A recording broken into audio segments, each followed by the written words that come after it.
बहुत जरूरी है। अगर इंसान अधीर हो जाए तो दुख और भारी लगने लगता है, लेकिन अगर वह धैर्य रखे तो समय के साथ वही दुख भी हल्का हो जाता है। असल में दुख हमें यह सिखाता है कि जीवन सिर्फ हमारी इच्छाओं के अनुसार नहीं चलता। हमें परिस्थितियों को स्वीकार करना सीखना होगा। जब हम स्वीकार करते हैं तभी हमारे भीतर सहन शक्ति और मजबूती पैदा होती है। यही कारण है कि कृष्ण अर्जुन को समझा रहे थे कि दुख को देखकर घबराना नहीं, बल्कि उसका सामना धैर्य से करना है। यानी संदेश साफ है, भगवान दुख नहीं देते, बल्कि दुख के माध्यम से हमें यह याद दिलाते हैं कि जीवन बदलता रहता है। सुख और दुख दोनों ही अस्थायी हैं। स्थायी सिर्फ हमारी आत्मा और हमारी आस्था है। और जो इंसान इस सत्य को समझ लेता है वह हर स्थिति में शांत और संतुलित रहना सीख जाता है। श्री कृष्ण समझाते हैं कि दुख किसी इंसान को तोड़ने के लिए नहीं आता, बल्कि उसकी असली ताकत को जगाने के लिए आता है। जीवन की तुलना अगर एक बीज से करें तो जब तक वह बीज मिट्टी के नीचे दबा नहीं होता, अंधकार और दबाव सहन नहीं करता, तब तक उसमें अंकुर फूटने की शक्ति ही नहीं आती। बीज को पहले मिट्टी की नमी, अंधेरा और भार झेलना पड़ता है, तभी वह धीरे धीरे जमीन को चीर कर बाहर निकलता है और एक विशाल वृक्ष बनने की यात्रा शुरू करता है। उसी तरह इंसान का जीवन है।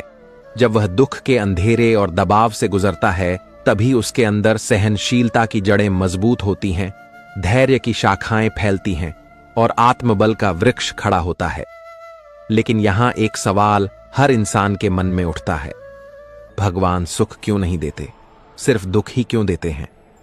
यह सवाल स्वाभाविक है, क्योंकि हर व्यक्ति चाहता है कि उसका जीवन आसान हो, वह आराम से जी सके, उसे कोई तकलीफ ना हो।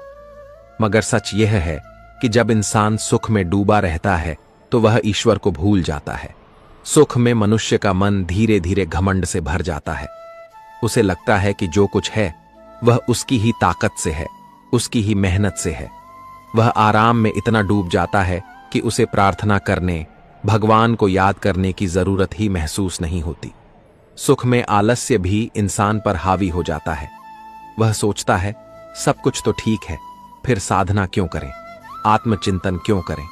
लेकिन जैसे ही दुख आता है सब बदल जाता है।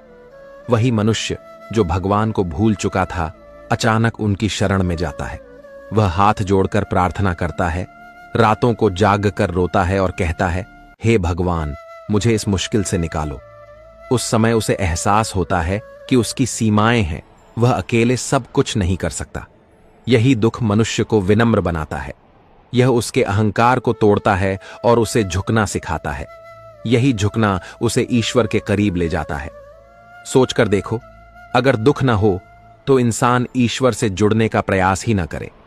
सुख उसे बाहर की दुनिया में भटकाता है, लेकिन दुख उसे भीतर की दुनिया से मिलाता है।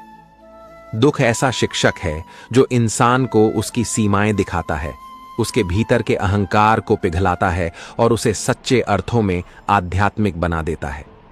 यही कारण है कि श्री कृष्ण कहते हैं, दुख तोड़ने के लिए नहीं बल्कि नया बनाने के लिए आता है। श्री कृष्ण का गहन उपदेश है, समदुःख सुखम धीरम सोमृतत्वाय कल्पते। अर्थ, जो मनुष्य सुख और दुख दोनों में समान रहता है वही अमृतत्व अर्थात आत्मज्ञान प्राप्त करता है। जब हम इस वाक्य को गहराई से समझने की कोशिश करते हैं तो इसका अर्थ केवल इतना नहीं है कि इंसान को कठिनाई में घबराना नहीं चाहिए या सुख में इतराना नहीं चाहिए। इसका अर्थ इससे कहीं ज्यादा गहरा है। इसका अर्थ है अपने भीतर ऐसी स्थिरता का निर्माण करना कि जीवन के उतार चढ़ाव तुम्हें हिला न सकें। सुख आए तो अहंकार न हो, दुख आए तो निराशा न हो। यही धैर्य, यही संतुलन आत्मज्ञान की ओर ले जाता है। भगवान हमें दुख देकर यह याद दिलाते हैं कि शांति बाहर की चीजों में नहीं है। बाहर का सुख कितना भी बड़ा क्यों ना हो, वह क्षणिक है। आज है, कल चला जाएगा। जैसे कोई सुंदर फूल खिलता है और कुछ दिनों बाद मुरझा जाता है, वैसे ही बाहरी सुख क्षणभंगुर है। लेकिन जब इंसान अपने भीतर की शक्ति, अपने आत्मबल और आत्मा के स्थायित्व को पहचान लेता है, तब कोई भी परिस्थिति उसे हिला नहीं सकती। बाहर आंधी चले, तूफान आए, लेकिन भीतर का दीपक बुझता नहीं। यही असली शांति है। जरा सोचो, अगर जीवन में कभी दुख आता ही ना तो इंसान अपने भीतर झांकता ही नहीं। हमेशा सुख में डूबा हुआ मनुष्य अपने आप को अपूर्ण समझ ही नहीं पाता। वह बाहर की चीजों में उलझा रहता है, धन, नाम, प्रतिष्ठा, इच्छाएं। उसे लगता है कि इन्हीं से जीवन पूरा है। लेकिन जैसे ही दुख आता है, यह भ्रम टूटने लगता है। दुख इंसान को रोकता है, उसे सोचने पर मजबूर करता है। वही व्यक्ति जो पहले केवल बाहर देखता था, अचानक भीतर की ओर देखने लगता है। जब दुख आता है, तब इंसान खुद से गहरे प्रश्न पूछता है, मैं कौन हूं? मैं यहां क्यों हूं? क्या मेरा जीवन केवल इन समस्याओं और दुखों तक ही सीमित है? यही प्रश्न उसके जीवन का रुख बदल देते हैं। यही प्रश्न उसे आध्यात्मिक मार्ग की ओर ले जाते हैं।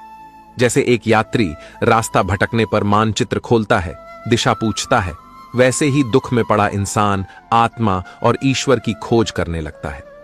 उसे महसूस होता है कि जीवन का असली सहारा बाहर नहीं, बल्कि भीतर है। यही कारण है कि कृष्ण बार बार कहते हैं कि सुख दुख को समान दृष्टि से देखो। अगर दुख न हो तो इंसान के भीतर प्रश्न ही न उठे, और प्रश्न उठे बिना उत्तर कैसे मिलेगा? यही दुख तुम्हें उत्तर की ओर ले जाता है। यही दुख तुम्हें भीतर ले जाकर उस स्थिरता से जोड़ता है जिसे आत्मज्ञान कहते हैं। इसलिए दुख शत्रु नहीं है, बल्कि वह एक ऐसा मित्र है जो कठोर रूप में हमें हमारी असली पहचान की ओर धकेलता है। यही कृष्ण का संदेश है।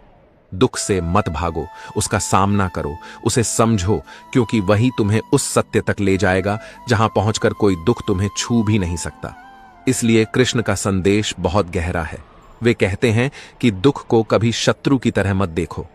अक्सर इंसान दुख आते ही सोच लेता है कि यह ईश्वर की सजा है या भगवान ने उसका साथ छोड़ दिया। लेकिन वास्तव में दुख तो एक साधन है, ईश्वर का दिया हुआ ऐसा अवसर जो हमें भीतर से और मजबूत बनाता है। यह हमें झकझोर कर जगाता है ताकि हम अपने भीतर की उस शक्ति को पहचानें जिसे हम सामान्य दिनों में भूल जाते हैं। जब मनुष्य सुख में होता है तो अक्सर उसका मन फूल जाता है। वह सोचता है कि अब तो सब कुछ मेरे हाथ में है। लेकिन यह सुख अस्थायी होता है और कभी भी बदल सकता है। यही कारण है कि श्री कृष्ण कहते हैं, असली भक्त वही है जो सुख आने पर अहंकार में न डूबे और दुख आने पर निराश होकर हार न माने।